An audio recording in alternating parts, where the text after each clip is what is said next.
Երեք բանակում ոչ մարտական պայմաններում զինծառայողի մահվան ևս մեկ դեպք գրանցվեց։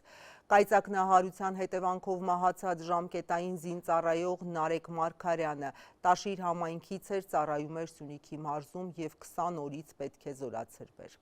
Տաշիրի թիվ 1 հիմնական դպրոցի փոխտնօրեն Օֆելիա Առաքելյանը, որը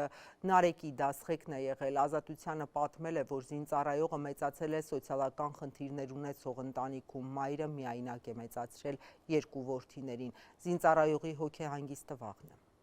Ճակատագիրը շատ դաժան գտնվեց այդ ընտանիքի նկատմամբ, շատ դաժան, որովհետև Նարեկի մայրը Անուշը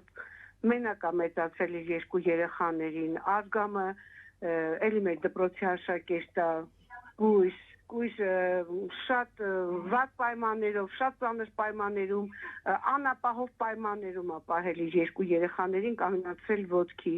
Իսկ Նարեկին դասղեկը ես եմ եղել, Նարեկը ուսման հարվածային է եղել, շատ լավ սովորող, եկեղեցու սպասավոր, բոլոր կարելի 10 պատվիրանները կատարած երեխա է եղել, միշտ խորան էր բարձրանում, միշտ էր վարդապետների հետ, քույրիկների հետ, շատ համեստ ընտանիք։ Մի ամիս առաջ էր եկել, արձակուրդ էր եկել, եկավ, մեզ հանդիպեց, տեսավ, ընդամենը 20 օր է մնացել զորացրվելու։ Չեմ ուզում հավատալ, ընդհանրապես ինձ թվում է դա դառը երազ է, չեմ ուզում հավատալ։